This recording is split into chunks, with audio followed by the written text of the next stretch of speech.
अशोक चव्हाणांना हिरवी भाजप करायची आहे असं म्हटलंय प्रताप चिखलीकरांनी। काँग्रेसच्या माजी नगरसेवकाचा एमआयएममध्ये प्रवेश झालाय। चिखलीकरांचा अशोक चव्हाणांवर निशाणा आहे, तर एमआयएमचा आणि आमचा काडीचाही संबंध नाही असं अशोक चव्हाणांनी म्हटलंय। त्यांना माणसं मिळत नाहीत हे दुर्दैव असं अशोक चव्हाणांनी म्हटलंय।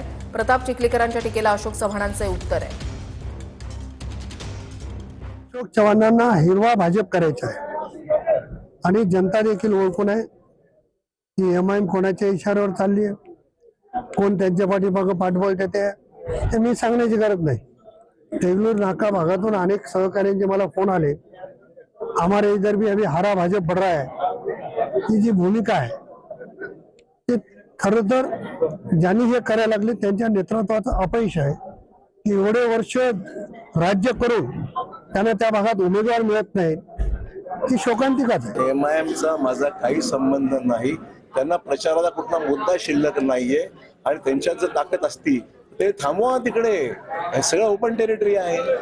आज निवडणुकीसाठी कोणालाही कुठल्याही भागात जाता येतं, पक्षात माणसं घेता येतात, त्यांनी जावा प्रयत्न करावे। आमचा एमआयएमचा काडीचाही संबंध नाही। आम्ही आमच्या परीने जे उमेदवार आमच्याकडे सक्षम वाटतात त्यांना आम्ही घेत आहोत। त्यामुळे त्यांना काय बोलायचं ते बोलू द्या। त्यांना माणसं मिळत नाही ते त्याचं दुर्दैव। ते आमचे उमेदवार कोण होतात त्याची वाट पाहत आहे।